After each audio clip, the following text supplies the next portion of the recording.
Hi and welcome back to my YouTube channel. Today we are going to talk about 7 simple steps to win every argument.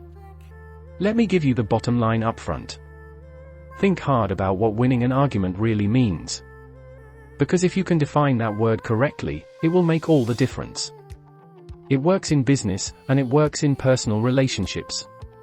Frankly, it will work at Thanksgiving dinner. Here's how we can break it down. Number 1. Acknowledge why you are arguing. If I were to think about why I get into an argument, it's probably for one of 3 reasons. To try to plant the seeds to convince someone of something down the road. To engage in back and forth with someone in the hope of planting the seeds to convince other people around us of something. For pure fun, or else to expand horizons or make an effort to understand other people better. It often helps to say right up front why you're arguing. Lawyers do it in court. We say right up front in our arguments and our legal briefs what we hope the court or the jury will do. And it helps to begin a friendly argument by saying something upfront that sets the stakes. I know we're not going to convince each other. Okay, with the caveat that we're all here to have fun, here's what I think. I think I know what you believe, and I want to hear you out, but let me share what I think as well. In case it's not sufficiently clear, the reason you're arguing is almost never because you think you can get the other side to abandon what they think and come around to your side of the fence. And it's certainly not the case at Thanksgiving dinner. Number 2. Think about how you'll give the other side an out. I'd advise literally memorizing something that you can say when things get heated, so that the other people in an argument can save face and bow out. Even something as simple as, I don't think either of will convince the other, Uncle Bill, but I enjoy sparring with you like this. It also helps to memorize innocuous phrases that can seem conciliatory, but really say nothing. My favorite among these is simply, well, you've given me some things to think about. That sounds like you're conceding a point, but you really haven't conceded anything. You've just created a tiny sliver of an emergency exit for the other person that can let them stop arguing without feeling defeated. Ever seen 2 kangaroos fighting? Jan Harrell, a clinical psychologist who taught at UCLA and Southern Oregon University, told me. It's hysterical. They throw their little heads back, and they throw their paws out. That's how I see a lot of people arguing. They're fighting to be heard. Fighting to be seen. You can gain a lot by being the one who acknowledges the other person's reality. Number 3. Pay attention to your emotions. Are you calm and having a good time?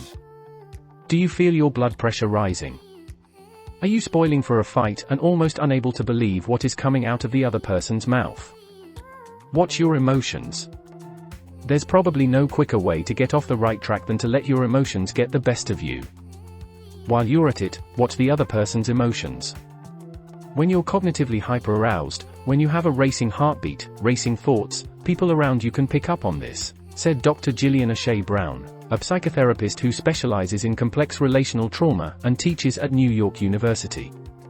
Being calm and clear-headed, this is a primer for any kind of effective communication. Oh, and while we're at it, since it's Thanksgiving and people are eating and drinking, ask yourself if that 3rd glass of wine is beginning to show. I can't put it better than a meme I saw recently, with a pic of a wine bottle marked off in 3 sections. The top quarter or so 0 to 6 ounces. Grandma, you're looking lovely tonight. The middle half 6 to 18 ounces. Look you guys, I just think healthcare is a universal right. The bottom quarter 18 ounces to end. Cousin John, you're a fascist and the revolution will not spare you. Number 4. Pay attention to surroundings. The main surroundings I want you to pay attention to here are the reactions of other people, who are either tangentially related to the argument or not at all. Do they look like they're feeling awkward? Are others at the table getting even more heated than you are? Are you worried this is going to turn into the kind of Thanksgiving that people will talk about in hushed tones many years from now? If so, start looking for an off-ramp. Which leads us to Number 5. Have a conversational off-ramp. There are 2 kinds of off-ramps for this sort of argument. Innocuous off-ramps. These are the type of subject change that are designed to end all arguments. Enough about the election, let's talk about how great this dinner is. The problem is that they're tough to pull off. Everyone agrees perfunctorily about whatever diversion you offer, and then go back to arguing. Targeted off-ramps. These are a different kind of subject change that are designed to divert people's passions toward different or even less harmful subjects. A simple example: if an argument over politics is getting heated, you bring up something else they'll argue about with lower stakes, like sports or entertainment. If things are getting political or religious and heated, it might be a big improvement to spin the conversation toward a big debate about whether it's just insane to allow 5 substitutions in a World Cup soccer game. Seriously, where's the strategy in that? Number 6. Mirror, instead of reacting. Here's a great trick. Subtly mirror the other person's body language. It won't bring them around to your side of an argument, but it might trigger them to feel a bit better about you personally in the moment, which can diffuse some of the drama. As Chris Frith, an emeritus professor of neuropsychology at University College London, put it in an interview with the Wall Street Journal, "We tend to like people who imitate us, as long as we don't notice that they're doing it." Number 7. Remember what winning really means. Truly, this is the thing to keep in mind throughout. Winning isn't about trying to convince the other side to come around to your side of an argument. How often does that happen, anyway? Instead, winning is about coming close to achieving the goals you set out to begin with, either planting a tiny seed so that maybe far down the road someone might come around to your point of view, opening your own mind to other ways of looking at things, or perhaps most relevant, simply having fun. For that matter, when you think of a winning argument, don't think of winning as a verb. Think of it as an adjective. Both you and the other people involved will come out a lot happier.